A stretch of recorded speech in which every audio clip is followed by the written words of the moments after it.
مولانا Salman Bijnori official کے YouTube channel کو subscribe کریں اور بیل آئیکن پر کلک کریں۔ الحمد للہ نحمده ونستعینه ونستغفره ونؤمن به ونتوکل علیہ ونعوذ باللہ من شرور انفسنا ومن سیئات اعمالنا من يهده الله فلا مضل له ومن يضلله فلا هادي له ونشهد أن لا إله إلا الله وحده لا شريك له ونشهد أن سيدنا ومولانا محمدا عبده ورسوله صلى الله تعالى عليه وعلى آله وأصحابه وبارك وسلم تسليما كثيرا أما بعد فأعوذ بالله من الشيطان الرجيم بسم الله الرحمن الرحيم يا أيها الذين آمنوا كتب عليكم الصيام كما كتب على الذين من قبلكم لعلكم تتقون وقال تعالى ومن يتق الله يجعل له مخرجا ويرزقه من حيث لا يحتسب صدق الله العظيم سبحان ربك رب العزة عما يصفون وسلام على المرسلين والحمد لله رب العالمين اللهم صل على سيدنا محمد وعلى آل سيدنا محمد وبارك وسلم اللهم صل على سيدنا محمد وعلى آل سيدنا محمد وبارك وسلم اللهم صل على سيدنا محمد وعلى آل سيدنا محمد وبارك وسلم۔ اللہ تعالیٰ کا احسان اور کرم ہوا کہ ہم لوگوں کو ایک بار پھر رمضان المبارک کا مہینہ نصیب ہوا۔ اللہ تعالیٰ ہمیں اس عظیم نعمت کی قدر کرنے کی توفیق عطا فرمائے۔ رمضان جب آتا ہے تو قدرتی طور پر کچھ نہ کچھ تبدیلیاں مسلمانوں کے معمولات میں آ جاتی ہیں۔ ایک اچھی خاصی تعداد جو سارے سال مسجد کا رخ نہیں کرتی، رمضان کے مہینے میں وہ مسجد میں آنے لگتی ہے، نماز پڑھنے لگتی ہے۔ اس کے علاوہ بھی بہت ساری عبادتیں ایسی ہیں جو درمیان سال میں عام طور پر ہم لوگ نہیں کر پاتے، لیکن رمضان کے مہینے میں عادت ہو جاتی ہے اور کرتے ہیں۔ قرآن کریم کی تلاوت بڑھ جاتی ہے اور کچھ اللہ تعالیٰ کی طرف سے بھی نمازوں کے سلسلے میں اضافہ ہوتا ہے، تراویح وغیرہ کا، تو کل ملا کر حالات اچھے ہو جاتے ہیں۔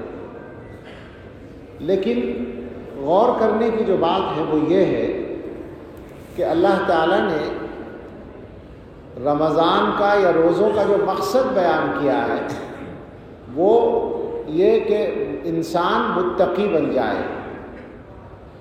مشہور آیت ہے، سب لوگ جانتے ہیں، یا ایھا الذین آمنوا کتب علیکم الصیام کما کتب علی الذین من قبلکم لعلکم تتقون۔ روزوں کی فرضیت کا اعلان کرنے کے ساتھ ساتھ مقصد بتایا گیا ہے۔ اے ایمان والو، تمہارے اوپر روزے فرض کیے گئے ہیں جیسے پہلے لوگوں پر کیے گئے تھے تاکہ تم متقی بنو۔ اب ظاہر بات ہے کہ متقی بننے کا یہ مسئلہ خالی رمضان کے لیے تو نہیں ہوگا، سارے سال کے لیے ہوگا، ساری زندگی کے لیے ہوگا۔ تو اس کا مطلب یہ ہے کہ ہمیں اس مقصد کو سامنے رکھ کر رمضان گزارنا چاہیے۔ یعنی ہمیں رمضان میں کوشش یہ کرنی چاہیے کہ ہمارے مزاج میں تقویٰ آ جائے۔ تقویٰ جو لفظ ہے اس کے دو معنی ہو سکتے ہیں، ایک ڈرنا اور ایک بچنا۔ قرآن کریم میں چونکہ اللہ تعالیٰ کے ساتھ یہ لفظ استعمال ہوا ہے جگہ جگہ، یا ایھا الذین آمنوا اتقوا اللہ، تو ظاہر بات ہے اللہ سے بچنا مراد تو نہیں ہوگا، اللہ سے ڈرنا مراد ہوگا۔ لیکن اس کے مفہوم میں جو بچنے کا معنی شامل ہے وہ بھی اس میں داخل ہے کہ اللہ سے ڈرو اور اللہ کی نافرمانی سے بچو، جو گناہ ہیں ان سے بچو۔ اب یہ بات، اس میں دو حصے ہیں خاص طور سے غور کرنے کے۔ ایک تو یہ کہ تقوی کو ہم سمجھ لیں کہ تقوی کا مطلب کیا ہے، تاکہ عمل کریں، ہم زندگی میں لائیں اس کو۔ عام طور سے جب تقوی کی بات بیان کرنے والے علماء کرتے ہیں تو سننے والے عام لوگوں کے ذہنوں میں یہ آتا ہے کہ تقوی تو یہ بڑے لوگوں کا کام ہے، بزرگوں کا کام ہے، ہم تو ایسے ہی گناہگار معمولی آدمی، ہم کیا تقوی اختیار کریں گے۔ آتا ہے نا یہ سب ذہن میں۔ غور کریں کہ قرآن میں جو کچھ احکام ہیں، اللہ کی شریعت میں جو کچھ احکام ہیں، وہ صرف بزرگوں کے لیے تو نہیں ہے، ہم جیسے گناہگاروں کے لیے بھی تو ہیں، بلکہ ہمارے لیے زیادہ ہیں۔ اللہ تعالیٰ تمام ایمان والوں کو مخاطب کرتے ہیں کہ تم سب اللہ سے ڈرو۔ ایک بات تو یہ، دوسری بات یہ کہ جنت میں کیا ہمیں نہیں جانا ہے؟ کیا جنت میں بس کچھ خاص ہی لوگوں کو جانا ہے؟ ہم تو سب چاہتے ہیں جنت میں جانا، ہم سب کی دعا بھی ہے اللہ ہم سب کو اور ہمارے متعلقین کو جنت میں پہنچائے۔ جنت میں جانا ایک منزل ہے، ایک مقصد ہے، اور اس کے لیے ہم سب مستعد ہیں، تیار ہیں جانے کے لیے، خواہش مند ہیں جانے کے۔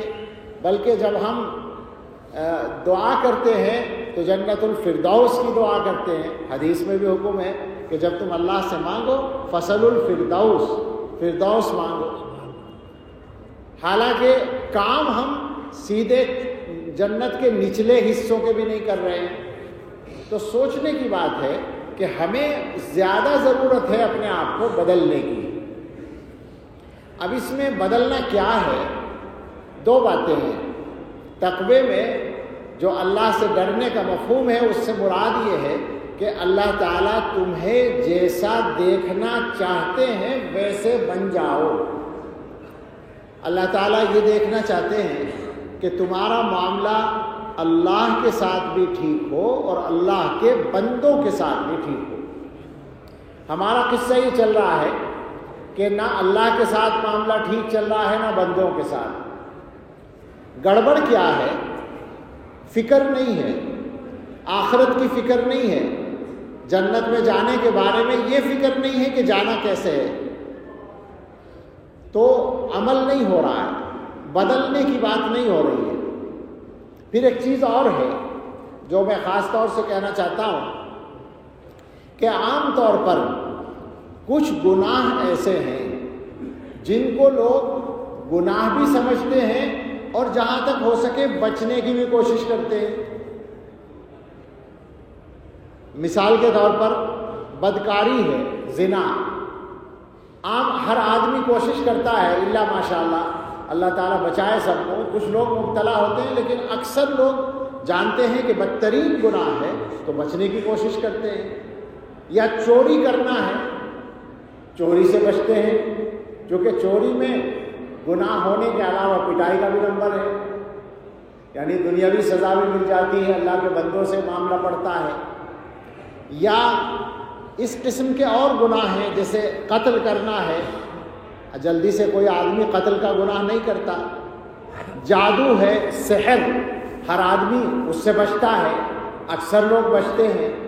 تو کچھ گناہ ایسے ہیں جن کو ہم گناہ سمجھتے بھی ہیں اور گناہ سمجھ کر ان سے بچتے بھی ہیں۔ کچھ گناہ ایسے ہیں جن کو ہم گناہ سمجھتے ہیں مگر بچتے نہیں ہیں عام طور پر۔ ان میں سر فہرست دو گناہ ہیں، ایک غیبت ہے اور ایک جھوٹ ہے۔ سب کو پتا ہے غیبت بہت بڑا گناہ، بدترین گناہ، مگر 99% نہیں، 999 فی 1000 لوگ غیبت کرتے ہیں، یعنی 1000 میں ایک ہی بچتا ہوگا شاید۔ مشکل ہے اتنا بھی، اللہ جانے کیوں کرتے ہیں، مزے لینے کے لیے کرتے ہیں، اپنی آسانی سمجھتے ہیں۔ کیا سمجھتے ہیں؟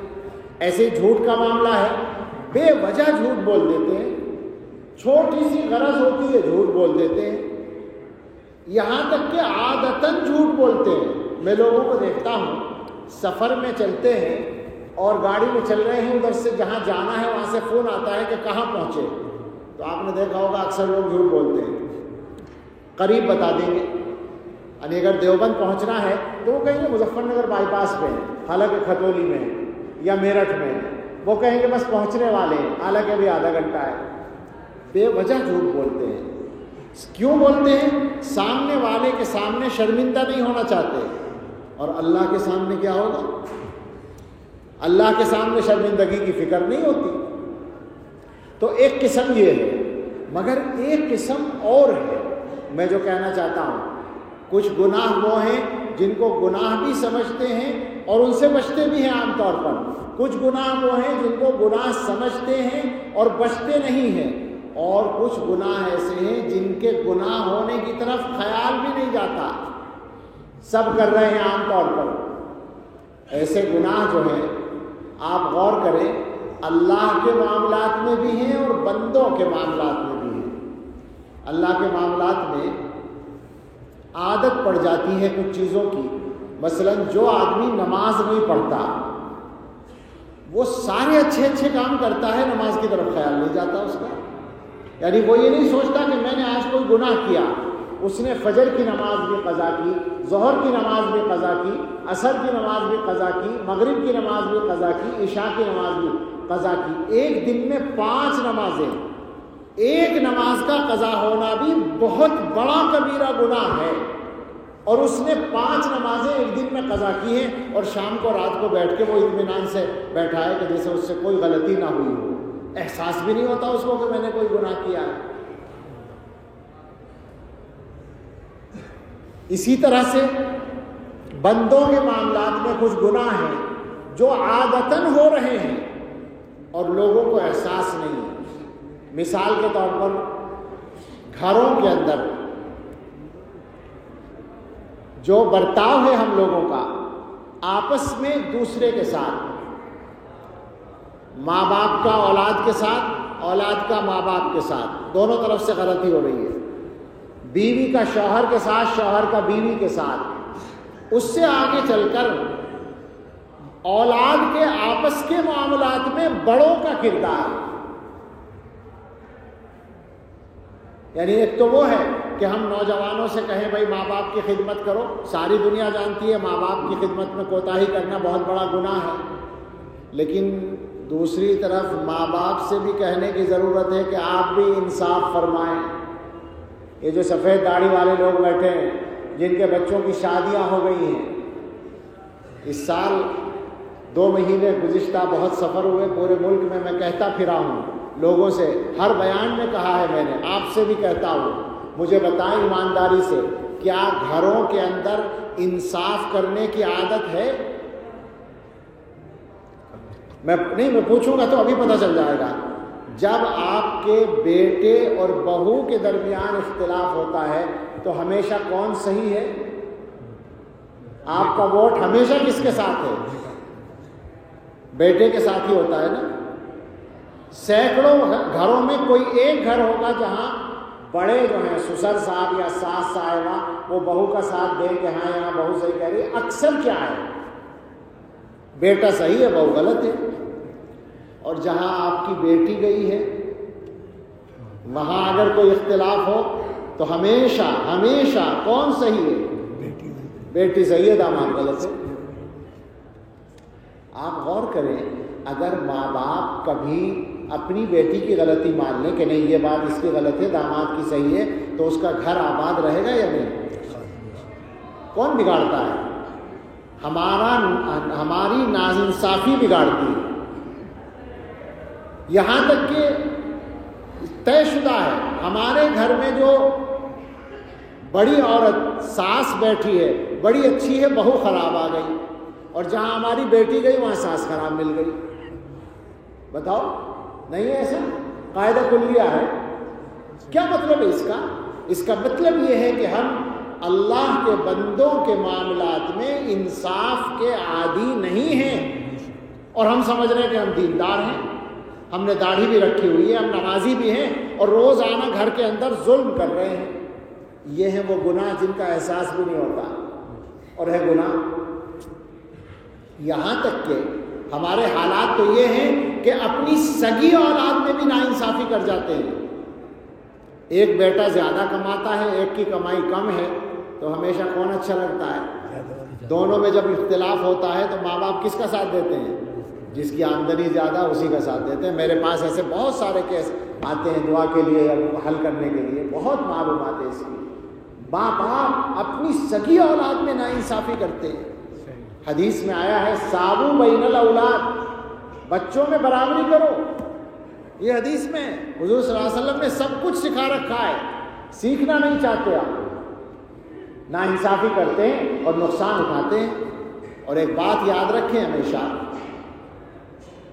جو گناہ اللہ تعالیٰ کو زیادہ ناپسند ہیں ان میں یہ ظلم اور ناانصافی بھی.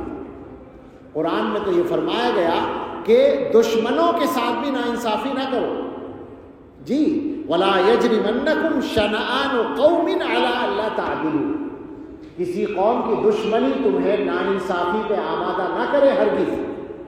اور فرمایا كُونُوا قَوَّامِينَ بِالْقِسْطِ شُهَدَاءَ لِلَّهِ وَلَوْ عَلَىٰ أَنفُسِكُمْ أَوِ الْوَالِدَيْنِ وَالْأَقْرَبِينَ. صحیح بات کہو، انصاف کی بات کہو، چاہے اپنے خلاف ہو، چاہے ماں باپ کے خلاف ہو، چاہے رشتہ داروں کے خلاف ہو. ہمارے یہاں کیا ہے؟ اپنے کا ساتھ دینا ہے، چاہے وہ ظالم ہو یا مظلوم ہو. جو مزاج ہے، جو معمول ہے، وہ یہی ہے نا.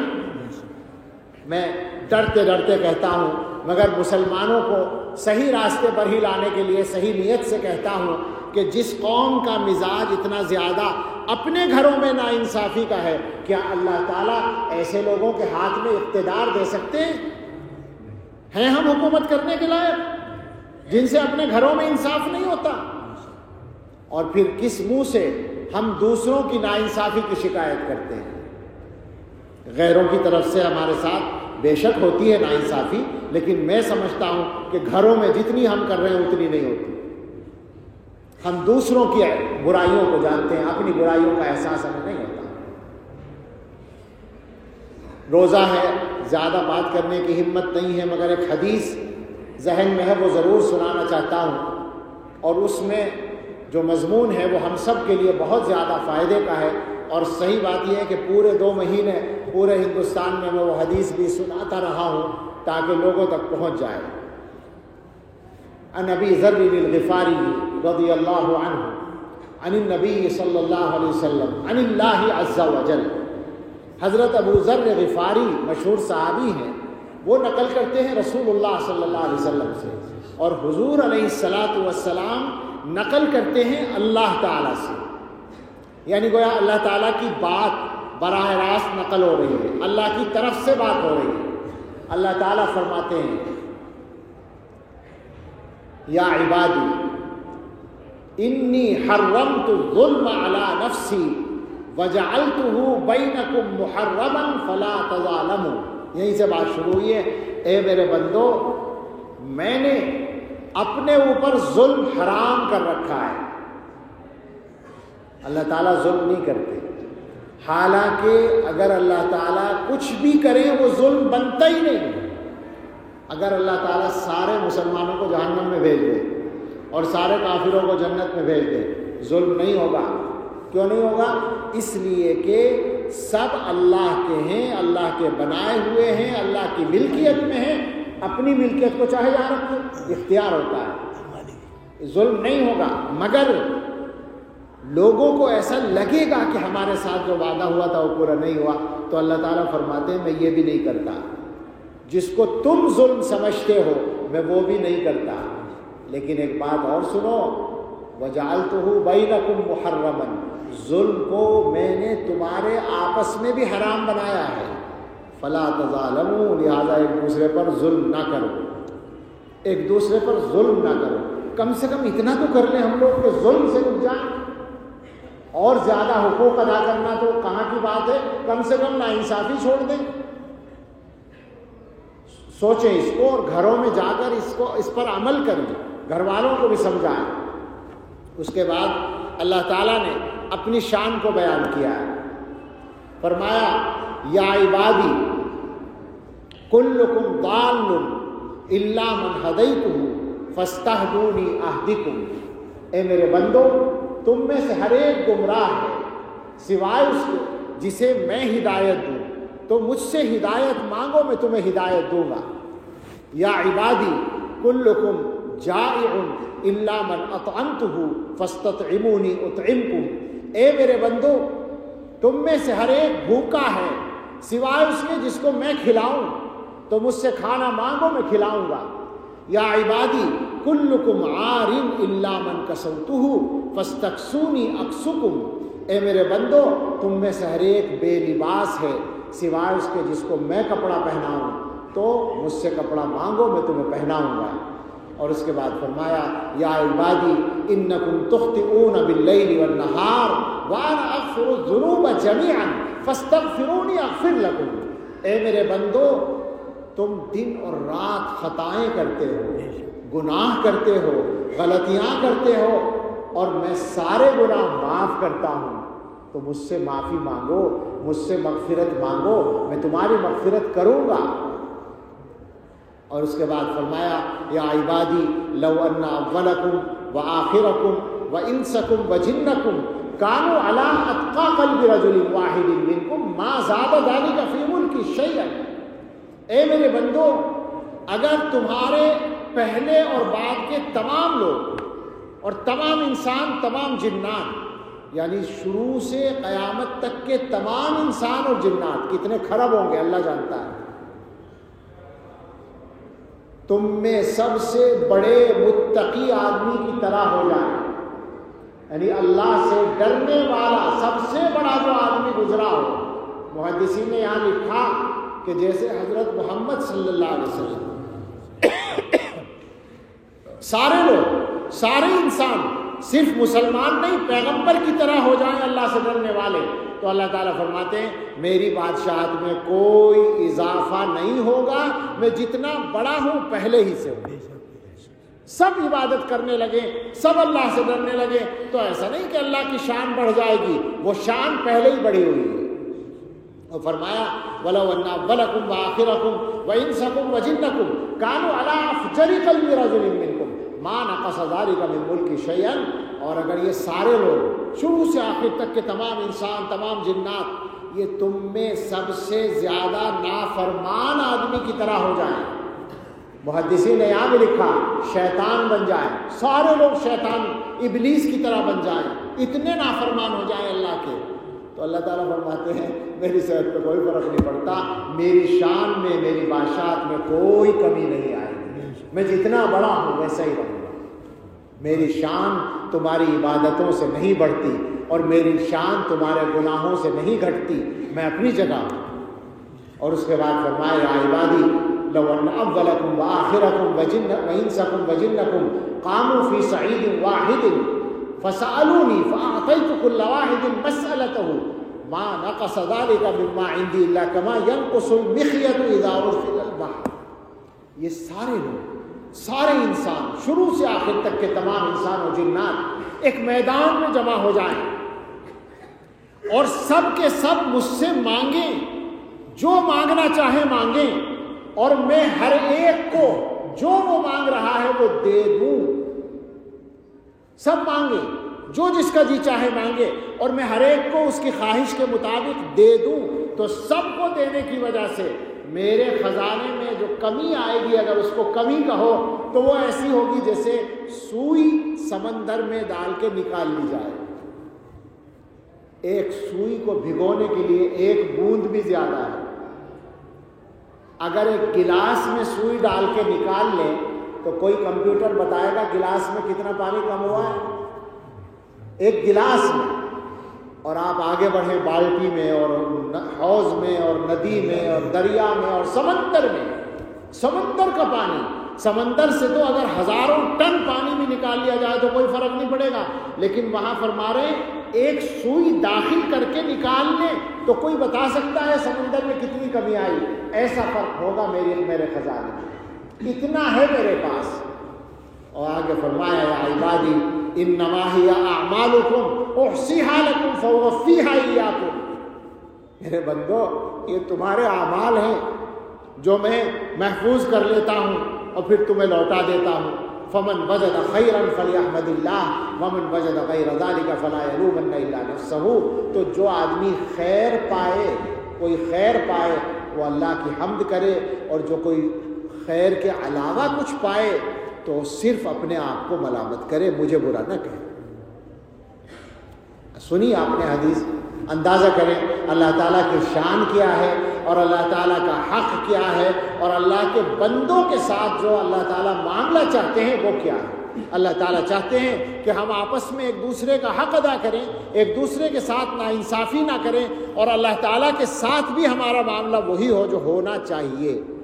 تو خلاصہ یہ ہے کہ اس رمضان میں کوشش کر کے ہم رمضان کے ایام کو اس طرح گزاریں کہ جو مقصد بتایا تقوی حاصل کرنے کا، اور تقوی کی یہ ساری تفصیل کہ ہر قسم کے گناہوں سے بچنا ہے. جن گناہوں سے ہم بچتے آئے ہیں، لیکن جن گناہوں سے نہیں بچ رہے ہیں، آج سے طے کر لیں کہ ان سے بچنا ہے، ان سے پرہیز کرنا ہے. اور جن گناہوں کے گناہ ہونے کی طرف توجہ نہیں تھی، اب توجہ ہو رہی ہے، ان سے بھی بچنا ہے. پکا ارادہ ہم کر لیں تو امید ہے کہ اللہ تعالیٰ کی رحمت ہوگی. پھر یہ کہ اللہ سے بار بار استغفار کرتے رہیں. رمضان کے ایام میں 2-3 چیزوں کا خاص طور سے اہتمام کریں. سب سے بڑھ کر تو قرآن کریم کی تلاوت ہے. قرآن کریم اس مہینے کی بہار ہے، سارے سال کی بہار ہے، لیکن اس مہینے میں قرآن کریم کی رونق اور رحمت اور برکت اور زیادہ ہوتی ہے، مناسبت ہے. اسی طرح اللہ تعالیٰ سے استغفار کثرت سے کرتے رہیں، زیادہ سے زیادہ کرتے رہیں، چلتے پھرتے بھی کرتے رہیں. پورا استغفار لمبا پڑھیں، استغفر اللہ ربی من کل ذنب واتوب الیہ، یا چھوٹا پڑھ لیں استغفر اللہ، یا اللہم اغفر لی، یا رب اغفر لی. جتنا جیسا موقع ہو، جس وقت جیسی طبیعت ہو، پڑھتے رہیں، کرتے رہیں. اسی طرح درود شریف کی کثرت زیادہ سے زیادہ کریں، اور ایک کلمہ طیبہ لا الہ الا اللہ محمد الرسول اللہ، اس کا بھی کثرت سے ورد کریں. تو امید یہ ہے کہ روزہ صحیح گزرے گا، اور روزے کے ذریعے ہماری زندگی میں تقویٰ آئے گا. اسی کے ساتھ ساتھ ایک چیز اور ہے جس پر دھیان دینے کی ضرورت ہے کہ رمضان کا یہ مہینہ اللہ تعالیٰ کی طرف سے مقرر کر کے ہمیں دے دیا گیا، ہمارے اوپر اس کو سایہ فگن کر دیا گیا، بلکہ ہمیں عطا کر دیا گیا، اور اس کی برکات بھی ہمیں ملتی ہیں. لیکن رمضان کے بعد کی زندگی کے لیے اسی میں تیاری کرنے کی ضرورت ہے. اور خاص طور سے یہ بات کہ اچھے لوگوں کی صحبت اختیار کرنے کا خاص طور سے مزاج بنائیں. ہمارے مسلمان بھائیوں میں ایک زیادہ بڑی تعداد تو وہ ہے جس کو اپنی اصلاح کا خیال ہی نہیں ہے، لیکن ہمارا جو دیندار طبقہ ہے اس میں یہ بات ہوتی ہے کہ ہمیں اپنی اصلاح کی فکر کرنی چاہیے، مگر اصلاح کے لیے کچھ کرنا بھی پڑتا ہے، یہ خیال ان کا نہیں ہے. 24 گھنٹے کا جو ان کا ٹائم ٹیبل ہے، میں لوگوں سے پوچھتا ہوں 24 گھنٹے میں کوئی آدھا گھنٹہ بھی اللہ والوں کے پاس بیٹھنے کے لیے ہے روزانہ؟ ہفتے میں ہے، مہینے میں ہے؟ ہمارے ٹائم ٹیبل میں یہ کام ہی نہیں ہے. عجیب بات ہے. حالانکہ قرآن کریم میں فرمایا گیا یا ایھا الذین آمنوا اتقوا اللہ وکونوا مع الصادقین، اے ایمان والو اللہ سے ڈرو اور سچوں کے ساتھ ہو جاؤ. اس کا مطلب ہے کہ اللہ کا تقویٰ جو آئے گا وہ سچوں کے ساتھ رہنے سے آئے گا، صحبت صالح سے آئے گا، بازار میں نہیں آئے گا. میں سنایا کرتا ہوں، ایک جگہ میں تقریر کر رہا تھا، بڑا سا جلسہ تھا مدرسے کا، تقوی پر بات ہو رہی تھی. بات ختم ہونے آئی تو دور سے ایک آدمی کھڑا ہوا اور کہنے لگا مولانا تقویٰ کہاں ملے گا؟ ایسے اس نے سوال مار دیا. تو میں نے فوراً اسی کے انداز میں جواب دیا. میں نے کہا یہ بتاؤ کپڑا کہاں ملتا ہے؟ کہنے لگی جی وہ تو کپڑے کی دکان پہ ملے. اور میں نے کہا غلہ کہاں ملتا ہے؟ کہنے لگے وہ اس کی دکان الگ ہے، وہ غلے کی دکان پہ ملے. تو میں نے کہا ٹھیک ہے، کپڑا کپڑے والوں کے یہاں ملتا ہے، غلہ غلے والوں کے یہاں ملتا ہے، تو تقویٰ تقوی والوں کے یہاں ملے گا. جن لوگوں کی زندگی میں تقویٰ ہے ان کے پاس جاؤ گے تو تقویٰ آئے گا، بازار میں نہیں ملے گا تقویٰ. صحبت سے اس میں آسانی ہوگی. تو اس کو بھی اپنا مزاج بنائیں. ہمارے اوپر اللہ کی نعمت ہے کہ جگہ جگہ علماء موجود ہیں، ورنہ سچی بات یہ ہے ہم نے ایسے علاقے دیکھے ہیں اس ہندوستان میں بھی اور ہندوستان سے باہر بھی کہ جہاں 50 میل تک کوئی عالم نظر نہیں آتا. اور آپ کے یہاں یہ ہے کہ جس طرف آپ مڑیں، جس طرف قدم رکھیں، کوئی عالم نظر آئے گا، کوئی اللہ والا مل جائے گا. یہ اللہ تعالیٰ کی نعمت ہے. بزرگوں کے یہ خانقاہیں چل رہی ہیں، اعتکاف ہو رہے ہیں مسجد رشید میں، مسجد چھتہ میں اور دوسرے علاقوں میں جگہ جگہ. تو ان سب سے فائدہ اٹھانے کی کوشش کریں. اللہ تعالیٰ ہمیں اپنے تمام معاملات کو صحیح کرنا آسان فرمائے اور قبولیت عطا فرمائے. اور یہاں بھی جو نظام چل رہا ہے، ہمارے قائد حضرت مولانا سید محمود مدنی دامت برکاتہم کی نگرانی اور سرپرستی میں اللہ تعالیٰ اس کو استحکام اور ترقی اور قبولیت عطا فرمائے. آمین. وآخر دعوانا ان الحمد للہ رب العالمین. دعا کر لیں. الحمد للہ رب العالمین والصلاة والسلام علی سیدنا و مولانا محمد وآلہ واصحابہ اجمعین. یا رب لک الحمد کما ینبغی لجلال وجہک وعظیم سلطانک. اللہم صل علی سیدنا محمد وآلہ واصحابہ وازواجہ وذریاتہ کما تحب وترضى عدد ما تحب وترضى. ربنا آتنا فی الدنیا حسنة وفی الآخرة حسنة وقنا عذاب النار. ربنا لا تزغ قلوبنا بعد إذ هديتنا وهب لنا من لدنك رحمة إنك أنت الوهاب. ربنا هب لنا من أزواجنا وذرياتنا قرة أعين واجعلنا للمتقين إماما. اللهم إنك عفو تحب العفو فاعف عنا. اللهم إن قلوبنا ونواصينا وجوارحنا بيدك لم تملكنا منها شيئا، فإذا فعلت ذلك بنا فكن أنت ولينا واهدنا إلى سواء السبيل. اللهم لك الحمد شكرا ولك المن فضلا. اللهم إنا نسألك التوفيق لمحابك من الأعمال وصدق التوكل عليك وحسن الظن بك سبحان خالق النور. اللهم لا تهلكنا فجاءة ولا تأخذنا بغتة ولا تغفلنا عن حق ولا وصية. یا ارحم الراحمین، یا ارحم الراحمین، یا ارحم الراحمین، یا حی یا قیوم برحمتک نستغیث. اصلح لنا شأننا كله ولا تكلنا إلى أنفسنا طرفة عين. اللهم إنا نسألك من فجاءة الخير ونعوذ بك من فجاءة الشر. اے اللہ، یہ ساری دعائیں ہم سب کے لیے، ہمارے اہل عیال و متعلقین کے لیے قبول فرما لیجئے. اے اللہ، ہمارے گناہ معاف فرما دیجئے. اللہ، ہم دعا اور توبہ کم کرتے ہیں، لیکن جب بھی ہم ہاتھ اٹھاتے ہیں تو ہمیں یہی احساس دامن گیر ہوتا ہے کہ ہمیں سب سے پہلے معافی مانگنی چاہیے آپ سے، توبہ کرنی چاہیے آپ سے. اے اللہ، ہمارے گناہ حد سے زیادہ ہیں. ہم نے گناہ کر کر کے اپنا بہت زیادہ نقصان کر لیا ہے. اللہ، زندگی کا بڑا حصہ گناہوں میں کاٹ دیا ہے اور اس کی نحوستوں سے اللہ بہت ساری رحمتوں اور برکتوں سے اپنے آپ کو محروم کر لیا ہے. اے رب کریم، اے رحمان الرحیم، آپ نے یہ رمضان کا مبارک مہینہ عطا فرمایا ہے. اللہ، اس میں آپ بڑی تعداد میں لوگوں کی مغفرت کا فیصلہ فرمائیں گے. اللہ، ہم سب کو، ہمارے بیوی بچوں کو، ہمارے رشتہ داروں کو، ہمارے محبت کرنے والوں کو، ہمارے جاننے والوں کو اور اس امت کے تمام ہی لوگوں کو ان میں شامل فرما لیجئے جن کو آپ بخشنے والے ہیں. اللہ، معاف کر دیجئے. اللہ، سچی توبہ عطا فرما دیجئے. اللہ، ہم توبہ کرتے ہیں مگر ہماری توبہ رسمی سی توبہ ہو جاتی ہے اور ہم اسی طرح پھر زندگی گزارنے لگتے ہیں. اللہ، اس وقت، اس مبارک دن میں، مبارک جگہ میں ایک بار پھر ہم اپنے گناہوں سے توبہ کرنا چاہتے ہیں. اللہ، سچی توبہ عطا فرما دیجئے. اللہ، توبہ پہ استقامت عطا فرما دیجئے. اللہ، ہمارے دلوں کو خواہشات کا گڑھ بننے سے بچا لیجئے. اللہ، ہمارے دلوں کو خواہشات نفسانی سے پاک کر دیجئے اور ہمارے دلوں میں اپنی سچی اور دائمی یاد عطا فرما دیجئے. اللہ، استقامت عطا فرما دیجئے. اللہ، اس وقت ایمان نشانے پر ہے. اے اللہ، اپنے فضل سے ہم سب کے، ہمارے گھر والوں کے اور تمام امت کے چھوٹوں بڑوں کے ایمان کی حفاظت فرمائیے. اللہ، ایمان پر استقامت عطا فرمائیے. اے اللہ، ہمیں اور ہمارے گھر والوں اور رشتہ داروں اور متعلقین کو اور پوری امت کے کسی بھی آدمی کو اللہ ایمان سے محروم نہ فرمائیے. اللہ، ایمان پر استقامت عطا فرمائیے. ایمان پر جمنے کی توفیق عطا فرمائیے. ایمان کی قدر نصیب فرمائیے. اے اللہ، ہمارے پاس اور کیا ہے اللہ ایمان کے علاوہ؟ اللہ ایمان ہماری سب سے قیمتی متاع ہے، آپ نے اپنے فضل سے دیا ہے، اللہ اس کی حفاظت فرمائیے، اس کو بچا لیجئے اللہ، ہر انسان کی، ہر صاحب ایمان کی عزت و آبرو کو بچا لیجئے،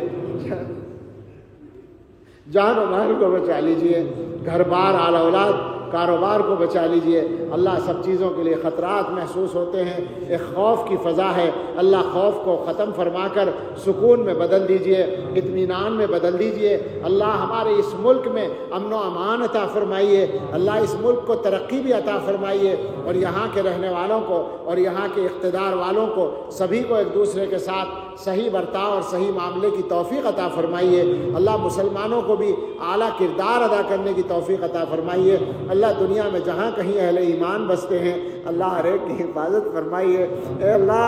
ہم شریعت کی پوری پابندی نہیں کرتے، مگر اے اللہ جب کبھی شریعت پر عمل میں رکاوٹ آتی ہے تو بہت تکلیف ہوتی ہے اے اللہ۔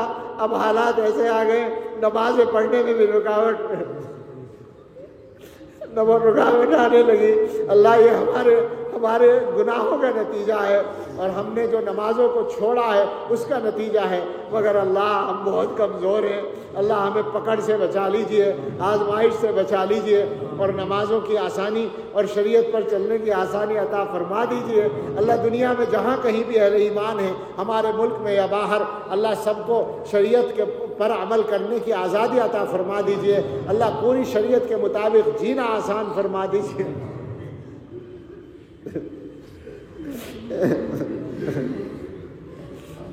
اللہ۔ شریعت پر چلنا آسان فرما دیجئے اللہ۔ آپ بے نیاز ہیں، آپ کو کسی کے سجدوں کی ضرورت نہیں ہے، آپ کو کسی کی عبادت کی ضرورت نہیں ہے اللہ، مگر ہم آپ کے بندے محتاج ہیں، ہمیں ضرورت ہے، ہم آپ کے محتاج ہیں، ہم آپ کی عبادت کرنے کی ضرورت مند ہے اللہ۔ آسانی عطا فرما دیجئے اللہ، کرم فرما دیجئے اللہ۔ مسجدیں ہاتھوں سے جا رہی ہے اللہ، ہمارے بے نمازی ہونے کی یہ سزا ہے، ہمارے گناہوں کی یہ سزا ہے اللہ۔ آپ بے نیاز ہیں اللہ، آپ کی ذات پر تو کوئی فرق نہیں پڑتا، آپ کی شان میں کوئی فرق نہیں آتا، مگر اللہ ہم کمزوروں کا حال خراب ہوتا ہے اللہ، ہمیں ذلت کا احساس ہوتا ہے اے رب کریم معاف فرما دیجئے اور عزت دے دیجئے، اور تمام مسجدوں کی، تمام مدرسوں کی، تمام دینی کاموں کی، دعوت و تبلیغ کی، صحیح خانقاہوں کی، تمام خدام دین کی اے رب کریم حفاظت فرمائیے اے اللہ۔ ہم سب کی، ہمارے بیوی بچوں اور متعلقین کی جان و مال کی، عزت و آبرو کی، گھر بار آل اولاد کاروبار کی حفاظت فرمائیے اللہ۔ ہر قسم کی بیماریوں سے شفا عطا فرما دیجئے، جسمانی اور روحانی بیماریوں سے شفا دے دیجئے ہمیں اور ہمارے متعلقین میں جو کوئی بیمار ہیں اللہ، سب کو صحت عطا فرما دیجئے اللہ۔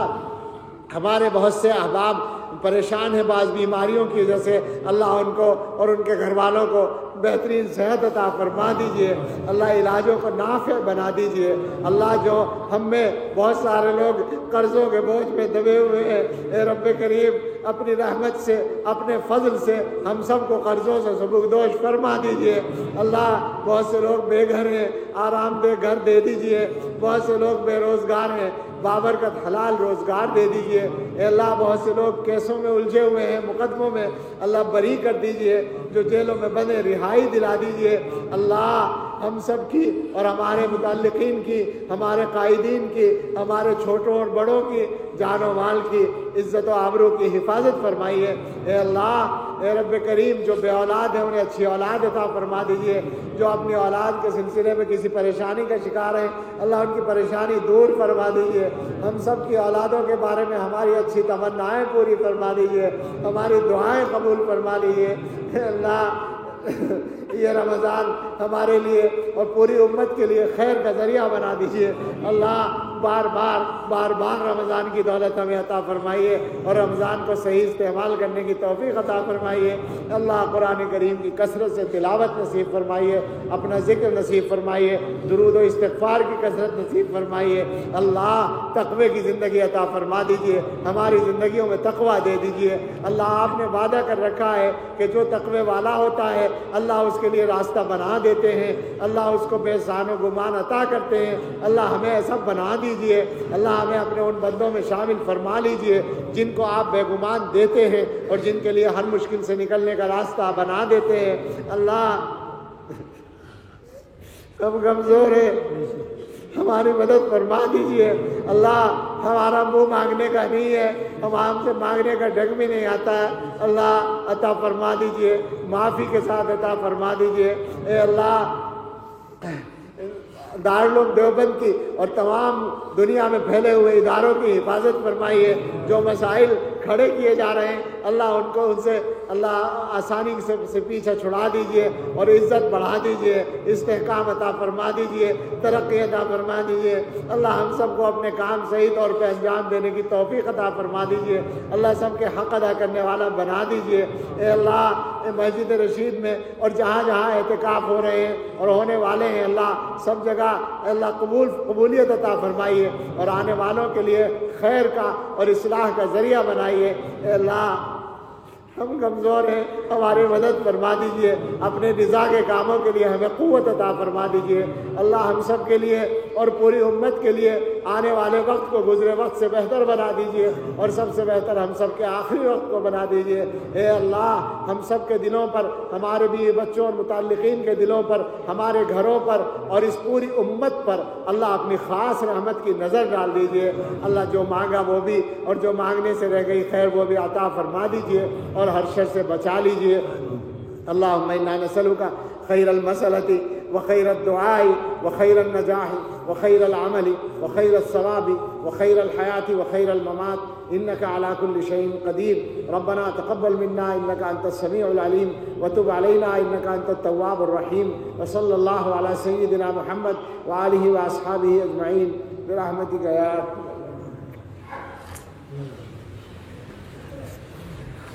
اللہ۔